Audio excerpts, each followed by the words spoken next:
ladang yang berumput hijau, Ia membimbingku ke air yang tenang, Ia menyegarkan jiwaku, Ia menuntunku di jalan yang benar, oleh karena namanya. Sekalipun aku berjalan dalam lembah kekelaman.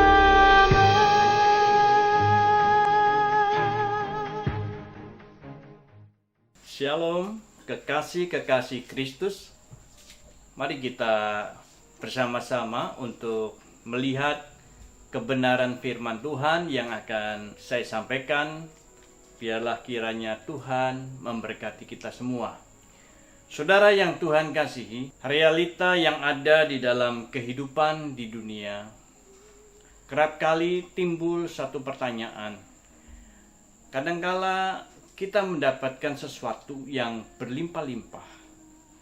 Terkadang kita juga mengalami sesuatu dilema, Tuhan, kenapa saya harus kehilangan sesuatu yang saya miliki? Nah, kesempatan saat ini saya akan berbicara mengenai kehilangan. Bagaimana kita menghadapi suasana pada waktu kita mengalami sesuatu kehilangan yang kita miliki. Saya akan bacakan di dalam kitab Ayub pasal yang pertama, ayat yang ke-21. Demikian bunyi firman Tuhan, katanya, dengan telanjang aku keluar dari kandungan ibuku, dengan telanjang juga aku akan kembali ke dalamnya. Tuhan yang memberi, Tuhan yang mengambil, terpujilah nama Tuhan. Saudara yang Tuhan kasihi, Ayub adalah salah satu figur hamba Tuhan yang mengalami sesuatu kehilangan di dalam kehidupannya. Bagaimana dia mengalami sesuatu kehilangan yang luar biasa itu? Coba lihat, Ayub adalah salah satu hamba Tuhan, keluarganya diberkati Tuhan demikian rupa, dan dia salah satu orang yang kaya, diberkati. Kambing domba, ternaknya, budaknya, segala sesuatu yang Ayub kerjakan berhasil. Tetapi coba lihat, Ayub begitu kaya, dan pada waktu saat itu dia kehilangan harta bendanya yang dia miliki. Saudara, coba bayangkan kalau kita tadinya kaya, kemudian kita jatuh miskin, apa yang akan kita lakukan? Nah, coba kita telusuri Ayub ini. Dia bukan hanya harta bendanya habis, harta bendanya ludes, tetapi anak-anaknya yang dia kasihi, yang dia sayangi dari kecil sampai besar, 10 anak, dan semuanya mati. Saudara, coba kita bisa bayangkan, satu anak saja yang kita miliki, kita meninggal, mati sama anak kita, rasanya luar biasa. Nah, ini Ayub 10-10-nya mati. Saya bisa membayangkan, Tuhan, luar biasa. Ayub kehilangan harta benda, kehilangan juga anak-anaknya. Kemudian teman-temannya pun, pada waktu Ayub kaya itu banyak sekali, tetapi pada waktu Ayub kehilangan harta bendanya, dia pun kehilangan kawan-kawan yang tadinya dekat sekali dengan Ayub. Ternyata dia meninggalkan Ayub. Bahkan yang paling tragis, Ayub, istrinya pun mengolok-olok Ayub. Mati kamu, Tuhanmu tidak ada, Tuhan mati. Dan Ayub pun menangis sejadi-jadinya. Istri yang tadinya baik, setia kepada Tuhan, Tetapi pada waktu Ayub mengalami rutin kemelaratan, Ayub, istrinya, tidak lagi setia kepada Tuhan Allahnya. Saudara yang Tuhan kasihi, kadangkala saya berpikir sebagai hamba Tuhan, Tuhan, sanggupkah kalau kita mengalami penderitaan seperti Ayub, mengalami sesuatu kehilangan yang demikian rupa, harga dirinya, dia diinjak-injak sama kawan-kawannya, tidak dihargain lagi, tidak mau berteman, dia hilang. Tetapi bagaimana sikap Ayub? Dan bagaimana keadaan itu bisa terjadi?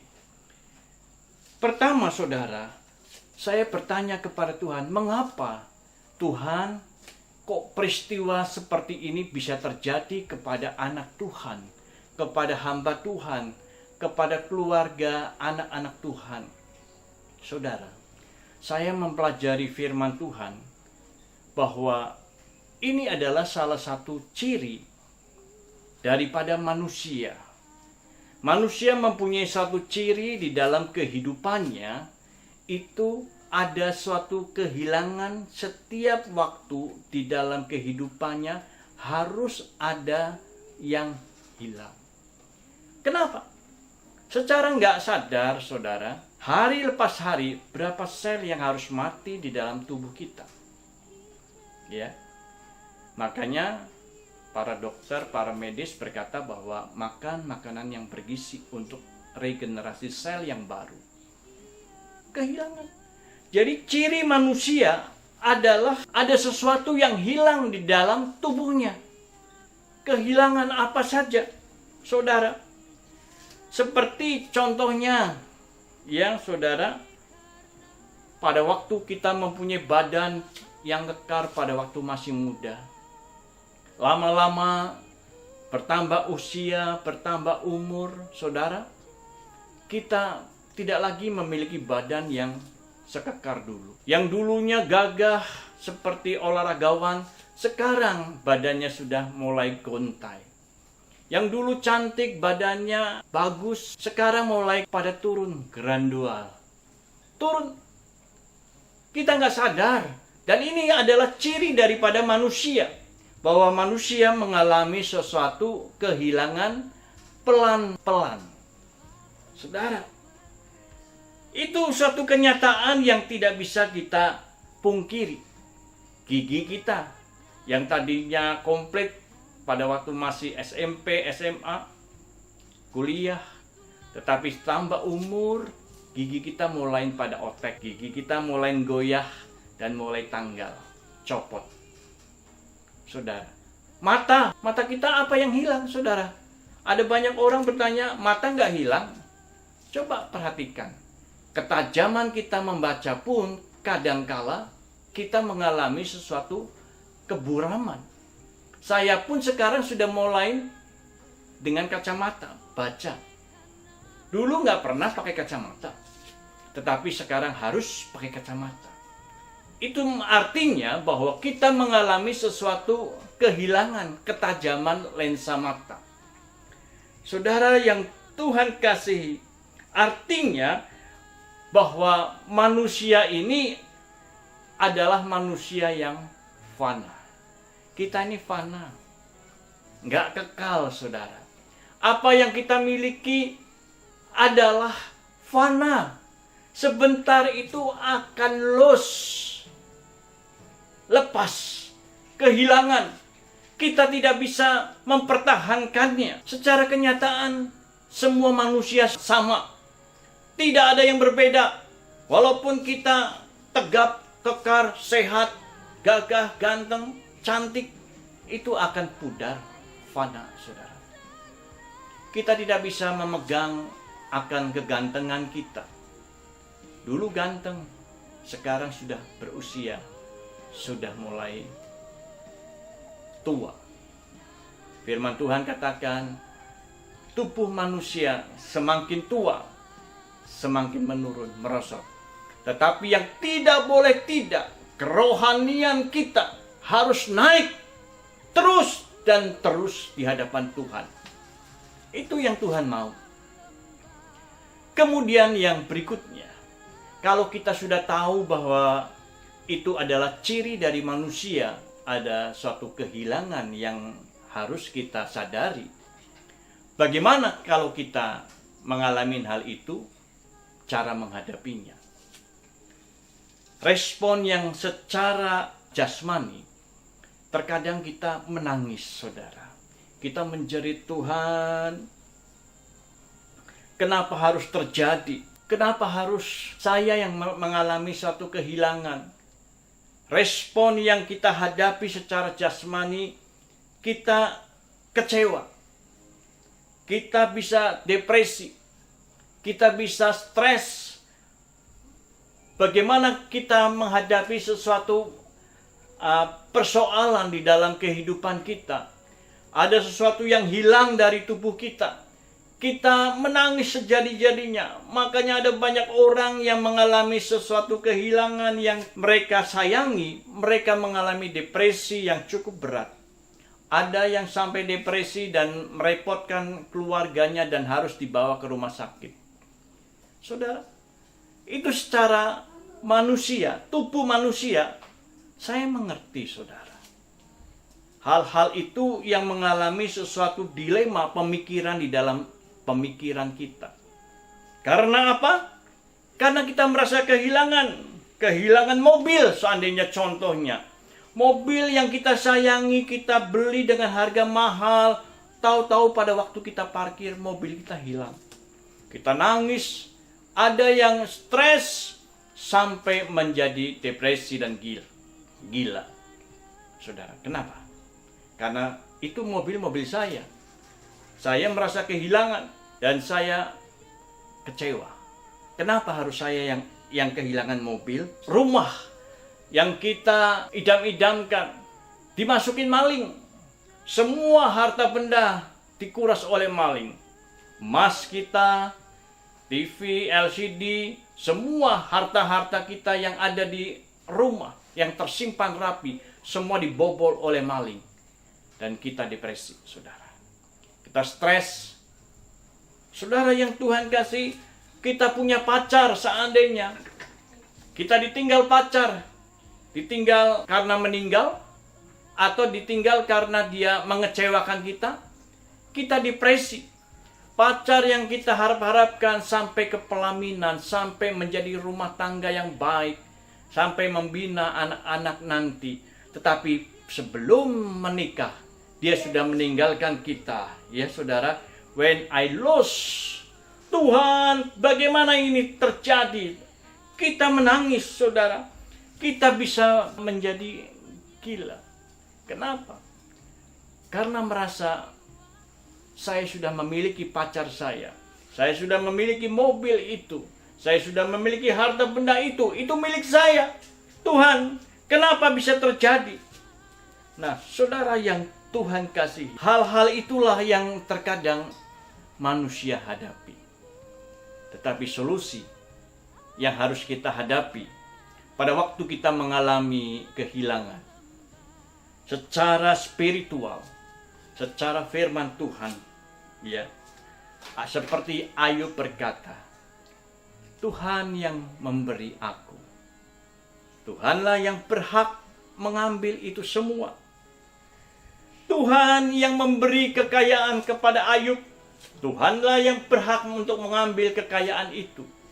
Nah, sebab itu saudara yang Tuhan kasihi, yang perlu saudara dan saya ketahui, bahwa apa yang ada di dalam kehidupan kita, entah itu harta benda, entah itu istri, entah itu anak, entah itu pangkat, entah itu pekerjaan, entah itu kekayaan yang Tuhan titipkan kepada kita, itu adalah miliknya Tuhan. Yang perlu kita catat di dalam kehidupan kita, kita ini hanya sebagai pengelola. Pengelola, saudara, jangan lupa. Jangan lupa. Kita ini bukan pemilik. Yang pemiliknya adalah Dia yang di atas, yang namanya Tuhan Yesus. Dia yang sebagai pemilik, bukan kita. Kalau kita sebagai pemilik, saya yakin seperti orang-orang yang lain. Kita akan mengalami depresi yang cukup berat. Kita akan mengalami stres yang cukup panjang. Kita akan mengalami kegilaan yang tidak ada obatnya. Tetapi perhatikan, kalau kita menyadari bahwa Tuhanlah pemiliknya, kita pengelola, kita hanya mengelola, dipercaya oleh Tuhan. Nih, kamu saya kasih anak 2 atau 3. Kelola dengan baik. Jadikan anak ini baik, pintar, dan berguna bagi bangsa dan negara, bagi gereja Tuhan. Kamu kelola dengan baik. Tetapi kalau pemiliknya itu datang, aku mau ambil itu anak itu satu daripada kamu. Kita nggak punya hak, saudara. Kita nggak punya hak, karena hak itu adalah hak pemilik. Pemilik itu adalah Tuhan sendiri. Oleh sebab itu, saudara yang Tuhan kasihi, belajarlah seperti Ayub. Pada waktu kita mengalami sesuatu kehilangan yang cukup merepotkan hidup kita, sadar bahwa kita ini adalah pengelola. Kita bukan owner. Owner kita adalah Tuhan. Tuhan sebagai pemilik, dia datang, dia mengambil, dan dia punya hak. Tetapi kalau kita sebagai pengelola, kita hanya pasrah kepada Tuhan. Terpujilah Tuhan, Engkau yang memberi, Engkau yang mengambil. Terpujilah nama Tuhan. Maka dari itu, saudara yang Tuhan kasihi, Ayub paham dari keadaan hidup ini. Makanya pada waktu dia mengalami kehilangan semuanya, dari mulutnya tidak ada makian kepada Tuhan. Tidak ada hujat. Tidak ada penghinaan kepada Tuhan. Marah kepada Tuhan. Tetapi walaupun dia hilang semuanya, dia berkata, terpujilah Tuhan. Amin. Amin. Tuhan memberkati kita. God bless you.